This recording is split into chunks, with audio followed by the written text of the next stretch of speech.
Hi guys, welcome back to the channel. If you hear my coffee maker in the background, you're just gonna have to ignore it because I'm recording this intro in the morning and it is what it is. Mama needs her coffee.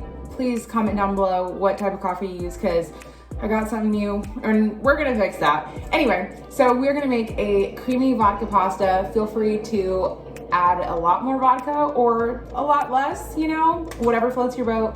It's creamy, it's delicious. You could, oh my God, freeze so much of it and it would be so incredible. All right, let's get into it. As always, starting out in our Dutch oven. Once again, don't come for me for my pot. I love it very, very much. We're gonna start off with about 1/4 cup of some olive oil. This is just the one from Aldi, it's just a garlic olive oil. Literally, you could use this olive oil, gonna be the same. Then I'm gonna add in 1 large diced white onion. Then we can just let it sweat out. We're not looking for it to develop really any color here. You just kind of want to cook them until they're translucent, maybe 5 to 6 minutes over like a medium to a medium low. Okay, onions are looking pretty nice. Had a little hot spot in my pan, so picked up a little bit of color, but it really doesn't matter because we're gonna blend the sauce anyway. I'm gonna add 1/2 cup of some sun-dried tomatoes that are packed in olive oil. I don't know if they make them packed in anything else. I'm sure probably like avocado oil and whatever. Do you guys see all of that oil? Putting all of that in there because 1, I paid for it since it was in the jar and it's just flavor. You wanna give these a chance. I'm gonna turn the heat down just a little bit. You wanna give them a chance to hydrate in something other than just the oil that they've been sitting in. Because if you were to toss these in kind of at the end, you're just gonna get a very almost bitter tomato flavor. You really want to let them hit the heat and just soften. Soften? You want to, you know, yeah.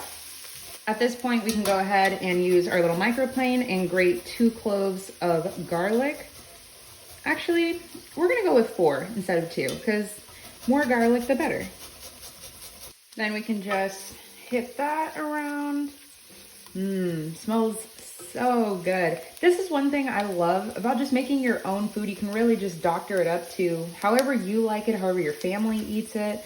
You know, because when you go to a restaurant, you get what you get and it is what it is. But at least here, I can add much more. I can take something out. It smells really good. Okay, in case any of you guys are wondering, this is the brand of, what is this? Sun-dried tomatoes that I was using. You can use any brand. Mine are just packed in olive oil and yeah, these are them. Then to that, I'm gonna add 1.5 teaspoons of some oregano. Now I know you guys came for me, why don't you use fresh oregano, fresh basil, this and that. If I had it, I would use it. Now, do I have some fresh basil growing outside? Yes. Am I going to go outside and get it? Absolutely not. Do I have oregano? Yes. Am I gonna go outside and get it? No. Use what you have. Seasonings are sold in every store for a reason because people use them. If you have access to fresh, as always, swap out my ingredients. Use fresh, use dried, whatever you have, tailor it to you. And also to the person that said, why don't you grab a measuring spoon and measure out your spices? Because most home cooks don't measure. If they do, they're, you know, I don't even know what to say. I don't measure. And about 1/2 teaspoon of some red pepper flakes. Of course, it depends how spicy you like it, or if you don't like any spice, just leave it out.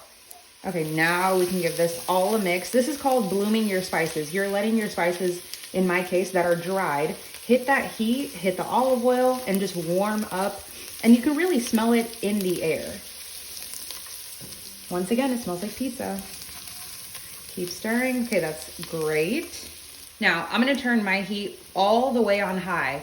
This is 1 cup of red wine. I'm just gonna pour that in, and we're basically gonna cook this out until it's almost nothing. I wanna make sure I scrape all the bits off the bottom.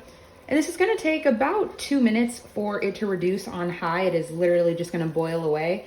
This would be the point where you could add 1 cup of either white wine, red wine, vodka in place of what I just added. We do not buy vodka unless we're drinking it. And vodka to me is like the water of alcohol. There really is no flavor. You're kind of just wanting it for the little end notes that it gives your pasta. So if you have it, yes, traditionally, you would add vodka to your vodka pasta. But most people just consider a red sauce and a white sauce mixed together a vodka sauce. So it is what it is.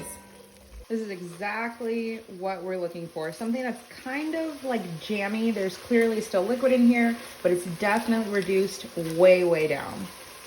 Then we can add our 2 cans. This is a 28-ounce can of whole peeled tomatoes. Now, I keep referencing back to my Rayo's pasta sauce video, which is where most of you guys found me. Thank goodness, because I would not be where I'm at without you guys. If you have San Marzano tomatoes, by all means, use those. I'm just using what I have because I'll be quite honest, I cook every single day, and when I've used San Marzano, I don't notice a difference. Then I'm also gonna add a 28-ounce can of just crushed tomatoes. Now, if you don't have whole peeled tomatoes and you just have 2 28-ounce cans of crushed tomatoes, use those. So it's definitely 2 cans, either whole peeled, crushed, or just, you know, half and half of both. Then we'll just give it a little stir together. Now at this point, I'm gonna add a good teaspoon of some salt and some black pepper. Okay, so I've turned the heat off just to be safe. I'm gonna take my stick immersion blender. If you do not have a stick blender, which I, for many, many years, did not have one. I just recently got this when I made like my broccoli cheddar, yeah, you guys know what I'm talking about. When I made my broccoli cheddar soup. I'm just gonna put this in here and we're just gonna blend it until it's relatively smooth. If you like yours to be a little bit chunkier, like I said, make it to your preference. So I'm just gonna go in here and we're gonna buzz it up. If you do not have one of these, you can throw it in your blender. It's gonna come out the exact same. This is just saving you the time. And you wanna make sure when you put it in, reach down to the bottom and then go. Sauce blended up actually a lot faster than I thought it would. I'm gonna add 1 cup of heavy cream. If you wanna add half and half, you could. I wouldn't suggest milk because it's a little too thin, so your sauce is gonna be very, very loose. But I mean, by all means, if you wanna lighten it up a bit, you absolutely could. And we're just gonna stir it together until you get like a nice, I don't want to say pink sauce, a nice orangey sauce. As I was getting ready to finish boiling the pasta and mix this all together and show you guys, I just realized I forgot to add Italian seasoning to this. You guys know I make my own Italian seasoning instead of buying it just because I always keep the ingredients to make the seasoning on hand. I'm just gonna add them now. So if you wanted to add a tablespoon of Italian seasoning, or not even if you wanted, you should, because it's gonna give it more flavor. I'm gonna do that now. I will leave my recipe to Italian seasoning down below, but since I already added the oregano, you're not gonna see that because I don't wanna add too much of it. I'm gonna add parsley, some more basil, and some thyme. I am always very heavy-handed when it comes down to seasoning because I do not like bland food. Then just gently mix that together. Okay, now this is looking like my recipe. All right, now we can just boil some pasta and we'll be good to go. Boom, she is done. So freaking good. Has to be a staple now.